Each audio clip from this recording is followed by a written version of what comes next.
election rally in Washington over the weekend. We were there. Plus, a U.S. Senate candidate makes a last-minute stop in Marion. And Illinois election candidates spared no expense to convert those on the fence. We'll let you know how candidates are wrapping up their campaigns.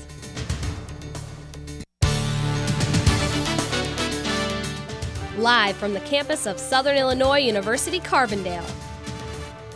Bringing you the news from around the world and across the river region. This is the Evening Edition.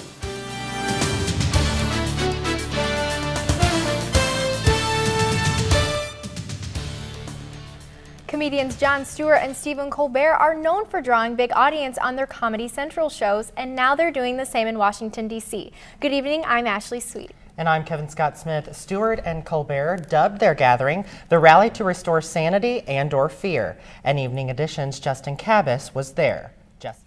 We're down to the final hours before the polls open, but candidates refuse to give up.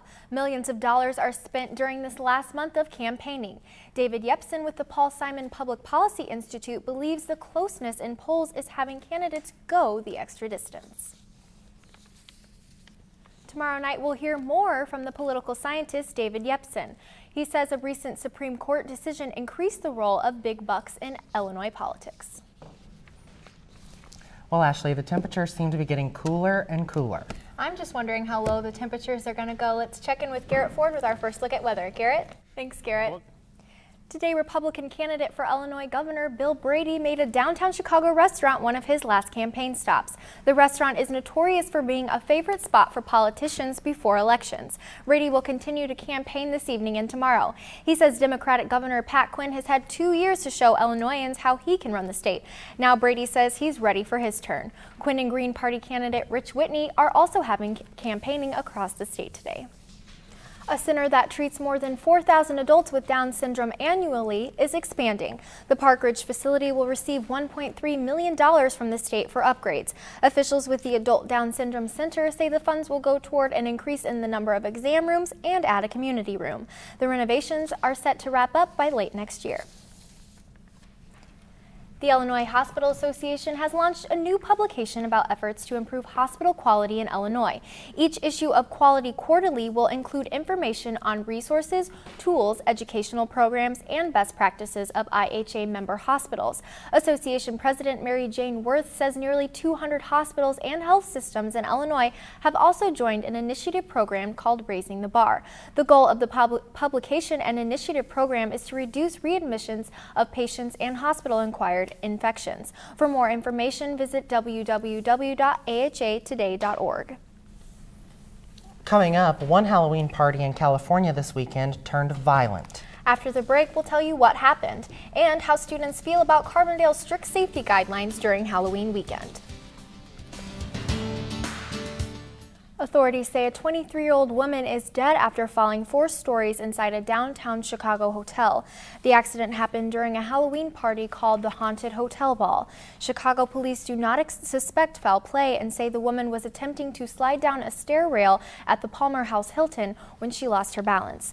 The woman, Megan Dusky, was an elementary school teacher and a recent graduate of Northern Illinois University. A Halloween party for college-age guests in Oakland, California turned violent yesterday when a gunman opened fire on a crowd. All 9 victims were in stable condition with non-life-threatening injuries. The party was at historic Sweets Ballroom and was billed as Fright Fest, the largest costume party in the Bay. Officials say there were approximately 800 people in attendance. Police did not want to discuss what may have prompted the shootings. The gunman remains at large. And Halloween violence is not just... It looks like it's time to break out your rakes. We'll have more about fall leaf cleanup in the Carbondale area after the break. But first, stock numbers are retreating after their highest numbers of the year. Here's a look at your closing numbers. You can't put them in the trash on the curb, and you can't let them pile up in the yard. But you can get in on Carbondale's seasonal leaf collection program.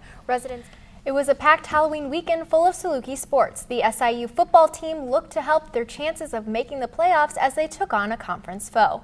And the renovated SIU Arena was open for business as the men's basketball team opened up for preseason play. Nicholas Gresham is in with more. Nicholas? Well, Nick, can you please tell us why Saluki sports or Saluki football is struggling so much this season? Well, I mean, like last year they were successful because they had Deji Kareem, who's in the NFL right now, and they also were very healthy. This year, they ran into a lot of problems in the secondary due to injuries. Mike McElroy going down. Corey Lindsey also was shaken up in the Missouri State game. So, I mean, injuries have a little bit of a problem too, and then sometimes they can't get the running game going. But they found a running game against Missouri State, but, sometimes week by week it's not consistent. Yeah, so playoffs in their future, or? At 3-5 on the year, sitting in 7th in the MVC, I don't think so. Let's hope so, but I don't think so. Okay, well, thanks, Nick. No problem. Fans at John Brown University basketball team's home opener saw a very interesting sight. After the break, we'll tell you what some members of the crowd did on purpose to get the Arizona team a technical foul. Home game. As it usually does, the move results in a technical foul, but it didn't foul up the final score for the Golden Eagles, who beat their competitors by 20 points. Well, do we have a quick recap of weather? Yeah, we'll check the weather now. Well, not only is it not going to rain toilet paper, it's not going to rain, period, this next week. We'll have sunshine all week long. Windy skies, or windy weather, I should say. Friday will dip down to 27 degrees, so if you still got plants out, you're going to want to cover them up. But this weekend will warm up. It'll be 61 degrees by Sunday. Sounds great. Thanks, Garrett. Thank you for joining us tonight. I'm Ashley Sweet. And I'm Kevin Scott Smith. For Garrett Ford, Nicholas Gresham, and everyone here at the Evening Edition, have a great night.